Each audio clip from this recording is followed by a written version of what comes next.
大家好，歡迎收睇呢集英國新聞快訊，我係港豬。呢節為你帶嚟3則英國消息。第一則想講嘅新聞呢，根據一個機構叫 Cornwall Insight，佢哋最新嘅預測，英國國內嘅能源價格上限預計喺今年10月將會加4個百分點，達到3年以嚟嘅新高。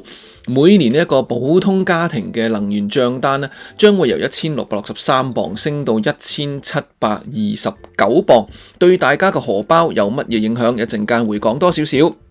第二單想講嘅消息呢，就係政府宣布嘅新嘅支援計劃呢，有2個啦。其實咁第一個呢，就係首相承諾呢，要目標係喺今年聖誕節之前，令到所有露宿街頭嘅人獲得安置。話呢一個呢，非常之遠大嘅目標啊，要使成4億4200萬㗎。幾月之間係咪全條街所有街都冇晒露宿者呢？一陣間同大家講講細節啊。咁另外一個優惠或者一個叫支援呢，就係身體殘障人士將會獲得全天候嘅免費巴士優惠啊！而家只係限於一啲叫非繁忙時間平日去使用嘅啫。咁未來咧將會擴展到咧24小時都唔使錢搭巴士啊！預計咧又係要使6000萬磅㗎。一陣間都講多少少呢個措施。嗱，最後同大家講下，都係出行啊，都係搭車啦，不過咧就係搭火車。原來咧呢個英法之間嘅鐵路咧，終於打破壟斷啦！歐洲之星以外有一個新嘅競爭者獲批經營，就係維珍啊 Virgin 啊，大家好熟悉啊 Richard Branson 呢一個叫做嘅富豪啦，佢嘅公司啊，咁已經獲得到英國呢邊嘅批准咧，就係可以咧往返巴黎啦、布魯塞爾同埋阿姆斯特丹嘅跨境列車服務啊！但係仲要攞到歐盟方面嘅同意嘅，咁所以仲係有啲變數啦。咁但係至少咧，可以預期咧，大家去歐洲玩咧，又係有機會會平啲啦。一陣間同大家講多少少啊！開始之前提提你，記得訂閱同埋分享我嘅頻道，仲要撳埋隔離個鈴鈴，一有新片會即刻通知你。多謝你嘅支持。先睇呢個咧就係關於能源費，大家都好關心噶啦。呢一個咧叫 Cornwall Insight 嘅機構，佢哋其實係一個咧長期監察或者關注呢個能源費用嘅研究機構嚟噶。通常咧佢哋會每季咧都發布最新嘅估計，而且基本上咧都幾準下㗎。佢哋咧就係今次再嚟啦，就係預計咧喺呢個監管機構喺下個星期咧公布嘅新嘅能源價格上限之前咧，已經針對今年第四季10月至12月咧做最終嘅預測啦。Cornwall Insight 估計點樣咧？原來咧就係總數嚟講，一個標準嘅典型嘅英國家庭咧，係全年嘅能源費1729磅噶。呢個咧就係會係咧比而家現有嘅1663磅咧係貴咗啦。當然啦，咁整體嚟講就升4個百分點噶吓。咁點解咧佢哋估計會升到3年嘅新高咧？咁大家亦都有心理準備啦，要交多能源費啦。原因係幾樣嘢啦。咁首先咧就係地緣政治衝突啦，譬如美伊戰爭導致咗中東局勢不穩，影響咗全球天然氣嘅供應安全啦。咁而家嚟到冬天啦，開始，因為10月份咧就係會有呢個批發價嘅或者呢個能源價格上限嘅限制嘅變化啦。批發價咧，今年冬天嘅供應嘅批發價咧，已經升到近4年嚟最高嘅水平啦。批發價貴咗，冇理由零售價唔上升啊。所以大家預算咧10月份係要捱下貴能源費啦。因為喺英國咧，住宅呢邊係每年嘅1月、4月、7月同10月係會做調整，呢個上限咧係由能源監管機構去制定噶。而家咧呢個 Cornwall Insight 就係根據現時嘅一啲批發價格嗰樣嘢咧，去估計可能有呢個變化。除咗地緣政治之外咧，仲有就係供應鏈受阻啦。中東地區航運中斷啦，大家知道啦，全球最大嘅天然氣出口國卡達咧，即係話卡塔爾啦，或者話啦個液化天然氣出口受阻啦，令到咧全球嘅氣價提升啊！我哋甚至見過咧，就係喺早前啊，曾經試過升咗1倍添啊個天然氣嘅價格。偏偏咧就係英國都用到天然氣啊，尤其是咧即係叫做咧加熱啊，即係煲熱水啊、暖氣啊，好多時都係用天然氣㗎。呢個咧係受好大影響，亦都有部分嘅電力咧都係天然氣去發電嘅，所以咧係影響埋電力嘅價格㗎。另外咧就係咧，因為歐洲各地包括英國咧，就熱浪持續導致咧叫做冷氣冷卻系統嘅電力需求增加。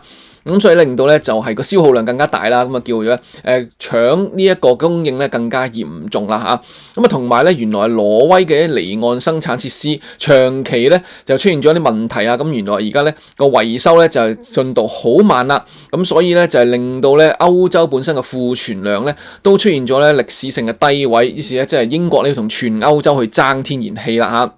咁仲有原來亞洲地區咧，對於液化天然氣嘅需求咧都上升緊，進一步加劇全球供應競爭，即係話咧需求大，供應少，咁所以咧就係供求失衡之下咧，導致越嚟越貴啦嚇。咁暫時咧英國政府都強調話咧，我哋仍然係處理緊呢個生活成本危機。咁政府已經宣布咗咧，喺同一個時間10月1號咧係會取消呢個5%嘅電費稅，咁即係話咧係有機會令到大家咧嗰個嘅叫做咧負擔減輕咗。雖然啦，政府就減5%嘅電費稅，但係可能能源費上限要加4%，所以實際上咧呢一個嘅節省咧呢一個慳翻嘅額度咧，可能已經被批發市場嘅漲幅咧係掩蓋得七七八八噶啦嚇。咁個咧就係唔係真係幫到手咧嚇？實際上咧，似乎都係難搞啲啊嚇。咁而家能源大臣暗示會採取更加靈活嘅潔淨能源轉型時間表啦，咁提升獨立性，減少對國際天然氣依賴。不過呢個長遠措施啦，暫時咧似乎都係比較有難度啦嚇。咁所以咧講到最尾就係大家應唔應該係鎖定啦？如果大家係用緊 flexible 嘅彈性嘅費用嘅電費或者天然氣費嘅，咁究竟係唔係應該簽死合約咧嚇？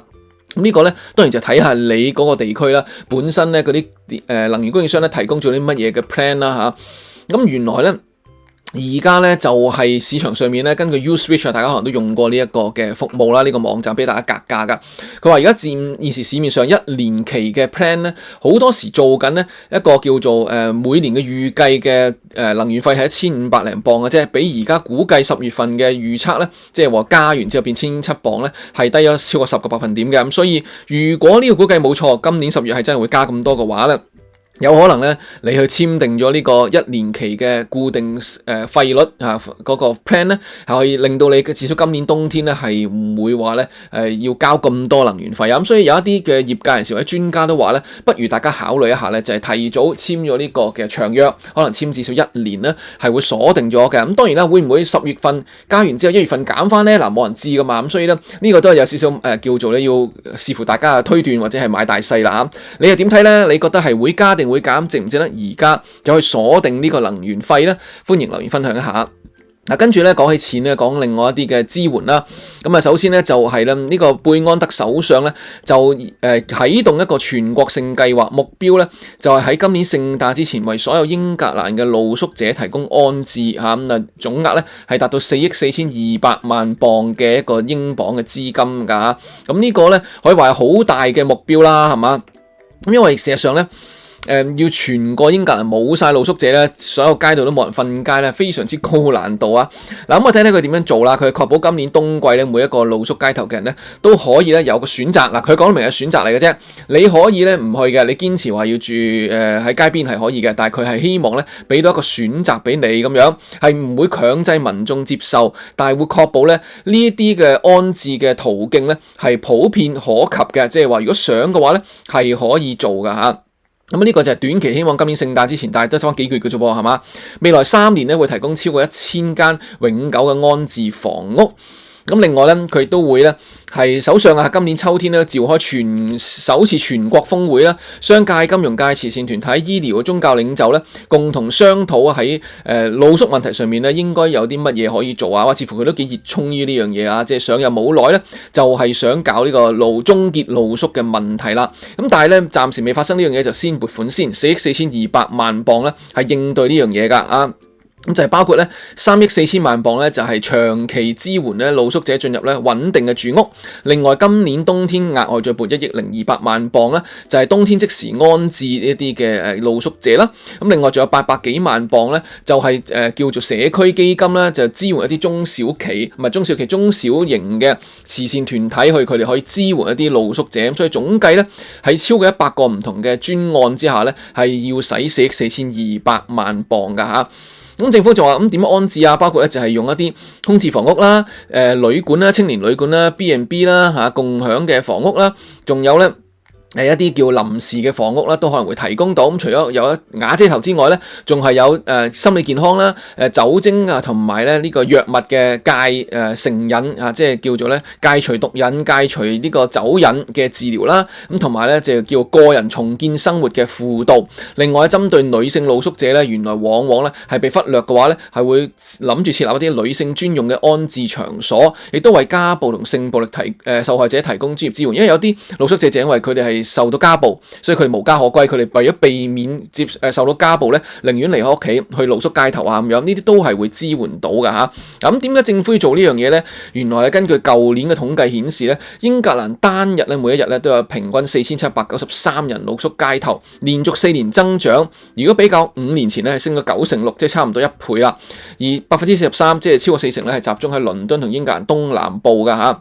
咁而事實上咧，而家諗法就係話，雖然要使4億幾，但係原來根據一個研究顯示咧，如果有咧4萬人咧係被阻止進入無家可歸嘅狀態，每年可以為納稅人慳翻3億7千萬磅嘅公共開支，例如咧急症室啊、警察嘅成本啊咁樣啦。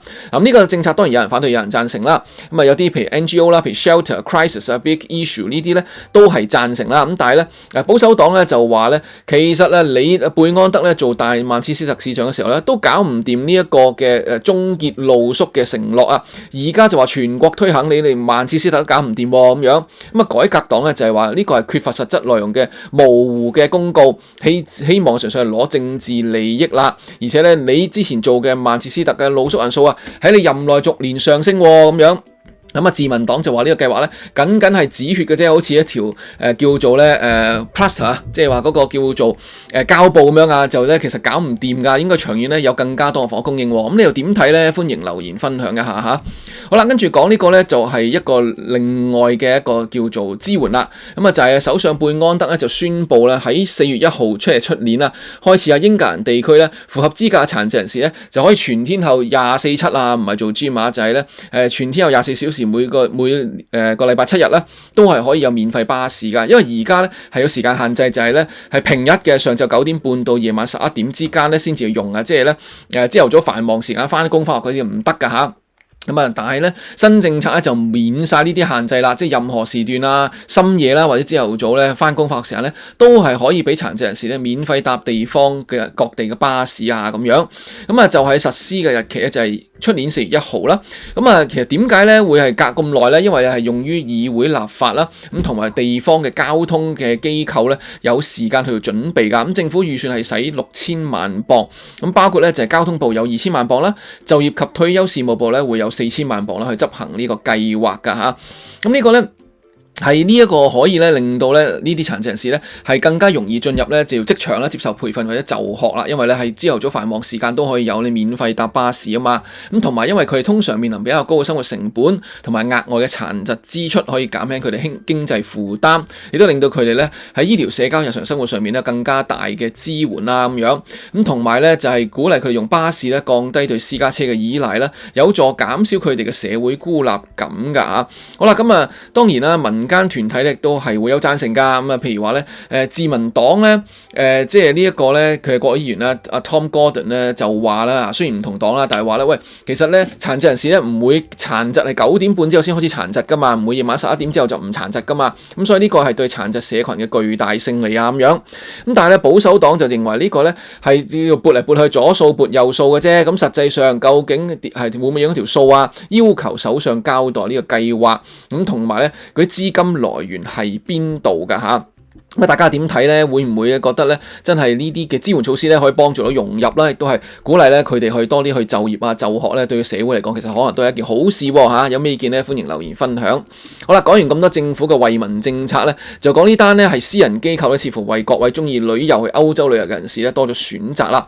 維珍鐵路 Virgin Trains 咧已經獲得咧英國嘅鐵路同埋道路辦公室嘅初步許可，喺2030年起可以經營由英國咧係去到歐洲多個地方嘅跨境列車服務。咁即係話咧打破咗歐洲之星 Eurostar 長達30年嘅獨家壟斷啦啊！咁呢個10年期嘅協議咧係准許維珍每日有20班嘅來回服務。呢個可以話咧係競爭上面好大突破，不過仲要得到歐盟嗰邊批准，要買車啦，同埋安全嘅檢核咧先至得㗎嚇。咁啊呢個咧叫路線咧就係由2030年嘅10月1號開始咧係可以營運，去到2040年嘅12月31號，每日咧最多20班來回。咁同歐洲之星嘅服務範圍咧係高度重疊嘅喎，因為咧都係 serve 呢一個巴黎啦、布魯塞爾同埋阿姆斯特丹等等嘅地方。咁而事實上咧，已經咧維珍咧舊年10月開始係獲准咧係使用東倫敦嘅一個叫 Temple Mills 嘅車廠。呢個車廠咧就係本來咧就係唯一一個咧只係可以咧係進入咧歐洲嗰邊規格嘅火車嘅維修基地。即係話如果你想經營咧英歐之間嘅火車，你有火車要做維修保養啊、停泊咧，一定係要用呢個車廠。而10月開始咧，舊年啊已經係可以咧准許共用啊，即係話同現有歐洲之星一齊共用啊。咁即係話咧俾得佢用車廠咧，某程度上咧，舊年咧已經係開咗半盞綠燈啦，今次又開埋另外嗰半盞啦。英國呢邊咧係全面開放啦咁樣。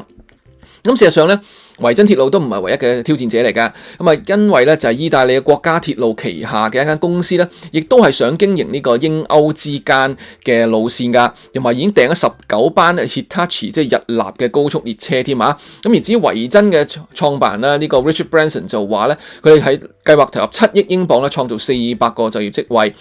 係去到搞呢個英歐之間嘅鐵路啊！咁事實上咧，而家呢個鐵路嗰條管道咧喺英歐之間咧嚇，即係嗰條隧道咧使用率只係得50%嘅啫。咁所以根本上咧係有足夠嘅空間係容許其他營運商去加入㗎。咁所以今次咧應該係一個好消息啦嚇。會唔會有好大嘅價格戰咧？未知。咁但係至少多咗個選擇咧，絕對係有機會令到大家平啲去用到呢服務，同埋至少咧多個選擇啊嘛，係嘛？咁啊，所以咧呢個應該係一件好事嚟㗎。不過咧，仍然有幾個關鍵嘅障礙。首先就係法國、比利時、荷蘭呢啲歐盟國家嘅路軌使用權啦，呢個咧就係要同歐盟嗰邊去傾㗎啦嚇。另外就係有好嚴格嘅英國同歐盟嘅安全檢查，呢個都要批准啦。咁啊，維珍咧亦都係計劃採購12架高速列車，咁但係咧而家仲未完全交付，因為當然啦，佢冇理由咧未正式批准就去到交貨㗎嘛。咁所以而家咧要確保就係2030年之前咧，嗰啲車可以咧真係叫交付，於是佢哋可以營運到啊。呢個咧都係我哋未來繼續留意嘅方向啊！咁大家點睇咧？會唔會好期待咧？就係可以咧有另外一個叫做服務供應商咧帶你去歐洲玩咧？你又中唔中意喺英國咧放假嘅時候去歐洲嗰邊，而係採用呢個列車而唔係飛機咧？歡迎嚟分享下咧你嘅睇法啦！今集講到呢度為止，多謝你收睇同收聽，記得訂閱以及分享我嘅頻道，仲要撳埋隔離個鈴鈴，一有新片會即刻通知你。多謝你支持，我哋下集會再傾過一啲其他嘅英國新聞。拜拜。